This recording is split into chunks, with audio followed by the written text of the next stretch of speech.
माझा मितवा मालिकेच्या आजच्या भागामध्ये आपण पाहणार आहोत. अर्णव आजीसोबत बोलत असतो. त्याच वेळेला आजीला तो सांगत असतो की मला ना काही गोष्टी पटतच नाही, पण ताईचंही काय करणार, ताईलाही समजून घ्यायलाच हवं असंही तो आता म्हणत असतो. त्याच वेळेला आता तो ताईशी म्हणजेच अंजलीशी बोलायला बाहेर जाणार, त्यातच आजी त्याला थांबवतात आणि आजी आता अर्णवला सांगत असतात की तू जरा थांब, आपल्याला ना जरा वेळ द्यायला हवा अंजलीला थोडा वेळ एकटं राहू दे. पण आता अर्णवला असं वाटत असतं की अंजली ताईला जरी आपण एकटीला बाहेर ठेवलं तरी अंजली ताई आता कुठेही जायला नको. पण मात्र आता त्याला सांगितलं जातं की तू काळजी करू नकोस, अंजली कुठेही जाणार नाही आहे, अंजली आपल्यासोबतच राहणार आहे. ईश्वरीने तसं तिला समजवलं आहे, म्हणजे ती स्वतःची पर्वा करत नाही, पण तिच्या डोक्यामध्ये ना सतत विचार तर असतातच तिच्या बाळाचे. त्यामुळे तू काळजी करू नकोस असं देखील आता सांगितलं जातं. जेव्हा आता या सगळ्या गोष्टी आजी अर्णवला समजावते तेव्हा कुठे जाऊन अर्णवला बऱ्याच गोष्टी कळतात आणि अर्णवसुद्धा मागे हटतो. आजी आता अर्णवला सांगत असतात की मला कळतंय की तुला काय वाटत असेल आणि काय नाही ते, पण आपल्यालासुद्धा शांत राहूनच या सगळ्यातून मार्ग काढायचे आहेत असं देखील आता आजी ही अर्णवला सांगत असते आणि अर्णवला शांत करत असते. तर दुसरीकडे मात्र आता अर्णवला जेव्हा असं शांत केलं जातं ना, राकेश हा पेटून उठतो. राकेश जो आहे तो मात्र इकडे अंजलीला म्हणत असतो की अंजली, तू हे सगळं काय करतेस, कशाला घर वगैरे सोडून जायचा विचार करतेस. अंजली म्हणत असते की मला नाही राहायचं आता या घरात, मला ना खरंच तुम्हाला सांगते खूपच जास्त वैताग आला आहे, मी ठरवले इथे नाही थांबायचं. आणि असं बोलूनच ना ती आता त्याला सांगत असते. पण त्यावेळेला तिला आता राकेश समजावतो आणि राकेश म्हणतो की कोणताही निर्णय ना घाईघाईत घेऊ नकोस बायको, मला कळतंय की तुला या सगळ्याचा त्रास होतोय, पण यावर आपणच सोल्युशन काढायला हवं ना. तुला असं वाटत नाही का की सध्या या घरामध्ये जेव्हापासून ईश्वरी आली तेव्हापासून चिंटू हा बिघडला आहे, चिंटूचं वागणं बदललेलं आहे, हे असं वाटून येत नाही आहे का. मला तर सरळ आणि स्पष्ट दिसते, त्यामुळे ना मला जरा डाऊट येतोय. तर आपण ना हे घर सोडून न जाता या घरातच राहूया. या घरात जेव्हा आपण राहू ना तेव्हाच तर आपल्याला समजणार आहे ना की ती ईश्वरी हे घर तोडण्यासाठी काय काय करते. जर तिने हे घर पूर्णच उद्ध्वस्त केलं तर काय करायचं, मग चिंटूकडे काही उरणार आहे का, काहीच उरणार नाही. चिंटूला आता आपल्या साथीची गरज आहे, त्यामुळे आपण ना एकत्र राहूया आणि चिंटूला साथ देऊया. नाहीतर हे घर पूर्णपणे उद्ध्वस्त करायचं काम आहे ना ती ईश्वरी करेल. मग त्या ईश्वरीला हे घर उद्ध्वस्त करू द्यायचं आहे का, सांग बरं मला, असं देखील आता तो तिला बोलत असतो. त्यावर अंजलीलाही आता राकेशचं बोलणं पडतं. अंजली म्हणत असते की तुम्ही बोलताय ते अगदी परफेक्ट आहे आणि तुमचं बोलणं मला आवडलेलं सुद्धा आहे. आणि जेव्हा या सगळ्या गोष्टी तो बोलू लागतो ना तेव्हा मात्र आता अंजली म्हणत असते की तुम्ही म्हणाल ना तसं सगळंच मला मान्य आहे, कारण मला आता बऱ्याच गोष्टी पटायला लागलेल्या आहेत, तुम्ही काय बोलताय त्या. मग आता राकेश जो आहे तो तिला समजावतो आणि म्हणतो की आता आपण जरी आतमध्ये गेलो तेव्हा मी सांगेन ना तसंच तुला वागायचं आहे, फक्त हो हो असं करायचं, त्याच्या पुढे काहीही बोलायचं नाही, कळलं, असंही आता सांगितलं जातं. जेव्हा या सगळ्या गोष्टी बोलल्या जातात ना तेव्हा कुठे जाऊन आता इकडे अंजलीला ही गोष्ट पटते. अंजलीसुद्धा आता राकेशसोबत त्याच घरात राहायचा निर्णय घेते. इकडे ईश्वरी आता आजीला गोळ्या देत असते. ईश्वरी आजीला म्हणत असते की ह्या गोळ्या तेवढ्या खाऊन घ्या, म्हणजे जेवणाआधीची गोळी खा, मग आपण नंतर पुढचीही गोळी खाऊया. तेवढ्यातच मामा तिथे आलेला असतो. मामाला आता अर्णव बोलत असतो की ताई बाहेर आहे ना. मग आता मामाही म्हणतो की हो बघितलं मी मगाशी, ती बाहेरच बसली आहे, ती कुठेही गेली नाही आहे, त्यामुळे काळजी तू करूच नकोस, असंही आता मामा जो आहे तो अर्णवला सांगत असतो. आणि त्याच वेळेला या अंजली ताईचं खरंच ना कधी कधी कळत नाही काय करायचं, हल्ली जास्त चिडचिड करायला लागली असं देखील अर्णवचं म्हणणं असतं. पण आता अर्णवला आजी समजावते आणि आजी म्हणत असते की तू सुद्धा आतताईपणा घेऊन निर्णय घेऊ नकोस, कारण आपल्यालासुद्धा जो काही निर्णय घ्यायचा आहे ना तो शांतपणाने, उद्या गुढीपाडवा आहे आणि त्यामुळे उद्याचा सण हा व्यवस्थित जायला हवा असं मला तरी वाटतं, असंही आत्ता आजी सांगत असते. आजी जेव्हा या सगळ्या गोष्टी सांगते तेव्हा अर्णवही आजीचं ऐकून घेतो आणि आजीला म्हणत असतो की बरं चालेल, तू बोलतेस तसं सगळं काही ओके आहे, आपण उद्या गुढीची पूजा करूया मग तर झालं.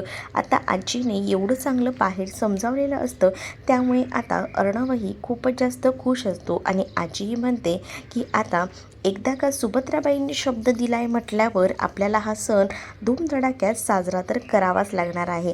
त्यामध्ये आपण कोणीही अडवू शकत नाही आहे, कारण आपल्या सुभद्रा मॅडमने जो शब्द दिलाय तो एकदम परफेक्ट आहे असंही आता मामा मुद्दामूनच आजीला चिडवतच बोलत असतो. आणि त्यानंतर इकडे दुसरीकडे अंजलीला आता राकेश म्हणत असतो की तुला माझ्या गोष्टी समजतायत ना, माझ्या गोष्टी पटतायत ना.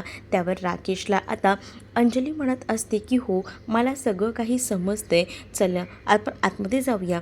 आणि असं बोलून आता दोघंही जणं आतमध्ये येतात.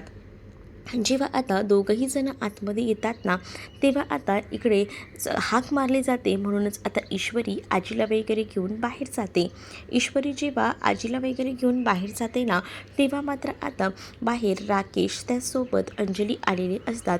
दुसरीकडे आता नमू आणि आकाश हे दोघंही जण मस्त आईस्क्रीम एन्जॉय करत असतात, आईस्क्रीम खात असतात. आणि त्याच वेळेला आता ते आईस्क्रीम खात असताना नमूच्या नाकाला थोडंसं आईस्क्रीम लागलेलं असतं. आकाश ते सगळं पाहतो आणि हसूच लागतो. आकाश आता बघतो आणि नमूला म्हणतो की हे काय आहे. त्यावर नम्रता म्हणते की काय. त्यावर आकाश नमूकडे जातो आणि हळूच तिच्या नाकाला लागलेलं आईस्क्रीम आहे ना, ते तिला काढून दाखवतो.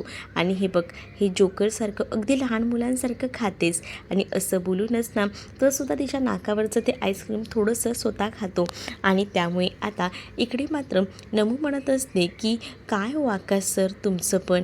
मग आता आकाशचं ती कौतुकही करत असते. शेवटी तिला आकाशचं कौतुक वाटणारच, कारण या कठीण प्रसंगात आकाशने तिला साथ दिलेली होती आणि त्यापेक्षा मोठं असं काहीसुद्धा नव्हतं. आकाश आता तिला म्हणत असतो की काय झालं, एवढा आनंद कसा काय. त्यावर आकाशला ती म्हणत असते की बघा ना, मी आज खरं तर ना खूप जास्त टेन्शनमध्ये होते, पण त्यावेळेला तुम्ही माझ्या पाठीशी खंबीरपणे उभे राहिलात. मला तर असं वाटत होतं की नवीन वर्ष कसं जाईल, पण उद्या आता गुढीपाडवा आहे म्हटल्यावर मला नवीन वर्ष ना खरंच खूप सुंदर चांगलं जाणार आहे, यावर तर माझा आता विश्वास आहे. असंही आता इकडे नम्रता ही आकाशला बोलत असते. तर आकाशही म्हणत असतो की मग मी असताना ना काळजी करायची नाही, मी आहे ना. मग आता नम्रताही म्हणत असते की ह्या नवीन वर्षामध्ये ना मला अजून बऱ्याच गोष्टी ना व्यवस्थित व्हाव्या अशा वाटतात. मग आता काय अजून तुला व्यवस्थित व्हावं असं वाटतं. त्याबरोबर ती म्हणते की आपलं नातंही आता एका नवीन मार्गाला जायला हवं ना. तसंच आपण दोघंही जण आता एकमेकांना एवढं ओळखायला लागलो आहे, मग आपल्या नात्याची सुद्धा स्टेप पुढे जायला हवीच की. आणि म्हणूनच मला असं वाटतंय की आपण आहे ना जरा पुढचाही विचार करूया, असंही आता म्हटलं जात असतं. जेव्हा आता या सगळ्या गोष्टी बोलल्या जातात तेव्हा मात्र आता आकाश म्हणत असतो की का नाही, आपण आपलं नातं पुढे घेऊन जाणारच आहोत, फक्त आता थोडा वेळ दे, मग सगळं काही नीट होईल, मग आपणही लग्न करू, असंही आता तो म्हणत असतो. इकडे आता राकेश आणि अंजली बाहेर आलेले असतात आणि तेवढ्यातच तिथे आता सगळीच जण घरातली आलेली असतात, कारण बाहेर आता अंजलीने सगळ्यांना हाक मारून बोलवून घेतलेलं असतं, कारण आता तिचा नवरा आलेला आहे ना, त्यामुळे आता ती सगळ्यांना बाहेर बोलवून घेते. आता राकेश आलाय म्हटल्यावर राकेश हा नेहमीप्रमाणेच नाटकं करत होता. राकेशने येताना काही बाई बरंच सामान आणलेलं होतं आणि तेच तो आता सगळ्यांना दाखवत होता. आणि तो आता म्हणत होता की मी प्रत्येकासाठी काही ना काही आणलेलं आहे, मी असाच रिकामी हाती आलेलो नाही आहे, म्हणूनच मी तुमच्यासाठी काहीतरी घेऊन आलो आहे. आणि असं बोलून ना आता त्याने जे जे काही सामान आणलेलं असतं ते सगळं सामान तो आता दाखवू लागतो. आणि त्यामध्ये त्यांनी आजीसाठी साडी, त्याचसोबत मामीसाठी साडी आणि इथे मामाला शर्ट पॅन्ट असं काही ना काही आणलेलं असतं.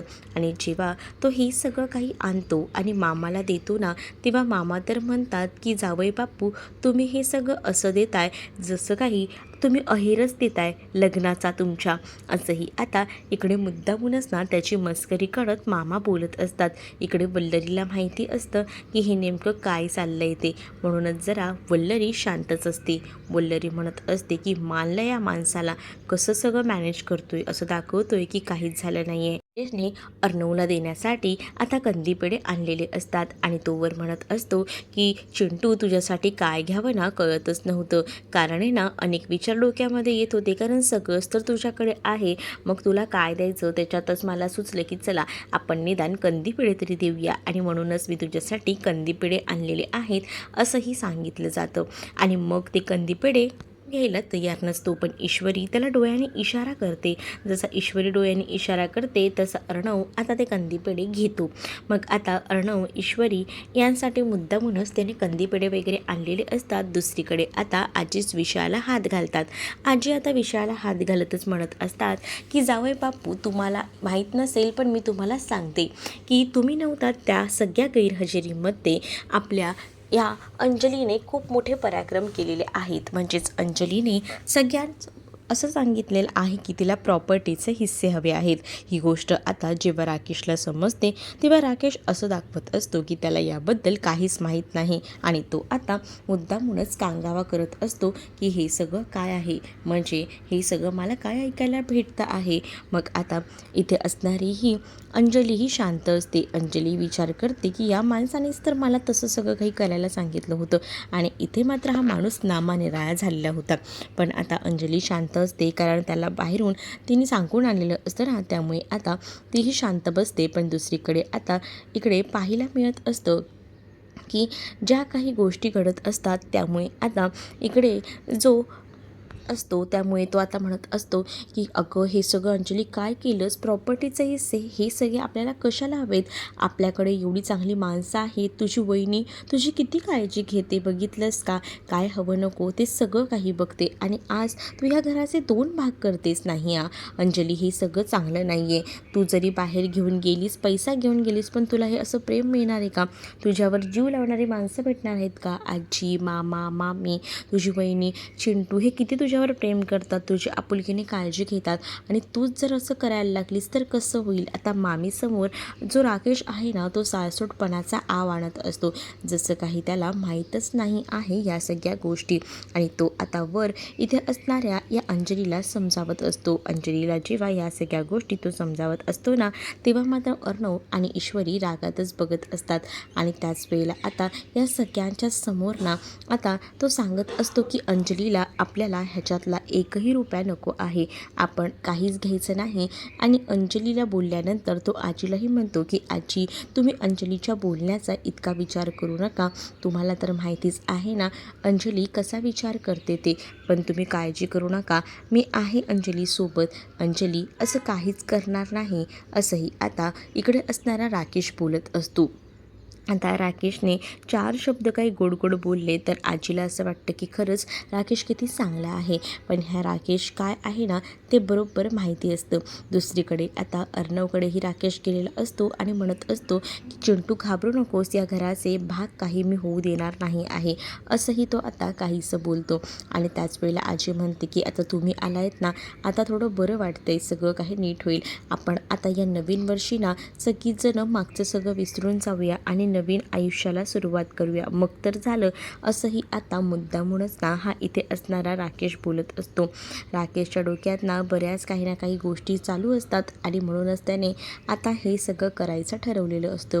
जेव्हा आता राकेश हे सगळं करत असतो तेव्हा मात्र आता इथे असणारी वल्लरी म्हणत असते, वा रे वा जावई बापू, करता काय आणि दाखवता काय, खरंच ना मान गए आपको, असं मनातल्या मनातच वल्लरी म्हणत असते. वल्लरीला माहिती आहे ना हा कुठे गेला होता, काय करत होता, आता एन्जॉय वगैरे करून हा माणूस आलाय आणि वर इथे सगळ्यांना शिकवतोय की ह्याला काही नको आहे. वर ह्यानेच सांगितलं होतं प्रॉपर्टी हवी आहे, आणि आता हाच सांगतोय की ह्याला काही नको आहे, याचा अर्थ कसा आहे ना हा माणूस, असाही आता वल्लरी विचार करत असते. दुसरीकडे ईश्वरी तर आता त्या राकेशकडे रागातच पाहत असते, कारण ईश्वरीने 48 तास घेतलेले असतात. त्या 48 तासामध्ये तिला जे राकेशचं खरं रूप आहे ते अंजली समोर आणायचं आहे आणि त्यासाठी इकडे आता ती शांत बसलेली आहे. इकडे आता राकेश अंजलीला म्हणत असतो की चल अंजली, आपण जाऊया रूममध्ये आणि आराम करूया, आता काही विचार वगैरे करायचा नाही, हे आपलंच घर आहे असं बोलून राकेश तिला घेऊन जातो.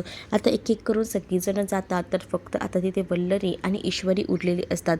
वल्लरी आता मुद्दामूनच ईश्वरीकडे जाते आणि ईश्वरीला म्हणत असते, काय गं, कोणीतरी म्हटलं होतं की येत्या 48 तासामध्ये तू पुरावे शोधून काढणार आहेस म्हणे, पण आता तू कसले पुरावे शोधून काढणार आहेस गं? काय होणार आहे मला तर कळतच नाही आहे. मला ना मुळात आहे ना एक गोष्ट समजत नाही आहे की तुझं काय चाललेलं आहे. बघ, एक गोष्ट तुला सांगू का, तुझं ना खूप जास्त चुकतं आहे. मग आता तू पुरावे कुठून शोधून काढणार आहे? तुला काही पुरावे जावई बापूंबद्दल भेटणारच नाही आहे, कारण प्रॉपर्टीचे हिस्से तर त्यांनी त्यांच्या हिशोबाने करायला सांगितलेच नाही आहे.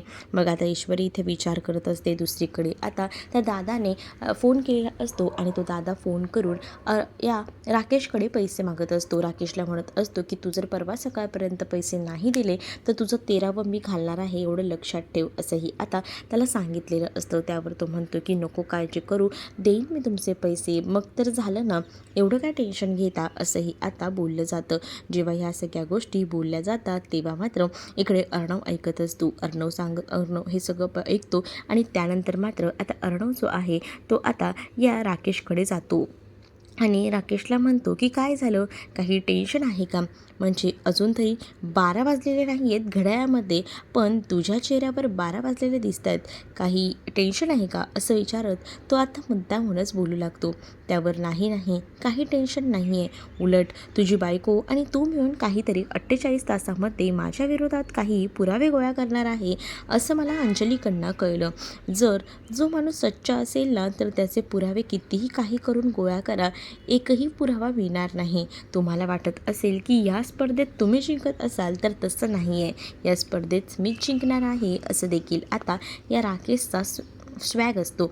आणि राकेश जेवढंही काही बोलत असतो ना तेव्हा मात्र आता इकडे म्हणत असतो की बघूया ना नेमकं काय काय होतं आहे ते, वेळ आल्यावर सगळ्याच गोष्टी समोर येतील, त्याशिवाय काही पर्यायच नाही आहे, असंही आता इकडे अर्णव बोलत असतो. राकेश म्हणतो, घाबरलो अर्णव, घाबरलो मी, लई मोठा घाबरलो, असं म्हणून मुद्दामूनच ना तो मजा मस्करी करत असतो. पण इकडे असणाऱ्या या अर्णवला बरोबर सगळ्या गोष्टी माहिती असतात. अर्णव जो आहे तो बरोबर हुशारीने या सगळ्या गोष्टी हँडल करणार असतो आणि म्हणूनच तर तो आता या राकेशला मुद्दामून चिडवायचं तसं काम तो एकदम परफेक्टली करत असतो. इकडे आता पाहायला मिळत असतं राकेश तर निघून जातो, पण दुसरीकडे आता अर्णव जो आहे ना तो ह्या सगळ्याचा विचार करत असतो की कसं सगळं काही मॅनेज करायचं आहे. त्याचं डोकं काम करत नसतं. तो रूममध्ये तरी येतो, रूममध्ये आल्यानंतर सुद्धा डोक्यामध्ये विचार सुरू असतात आणि त्याच वेळेला त्याचं डोकं आता प्रचंड दुखायला लागलेलं असतं.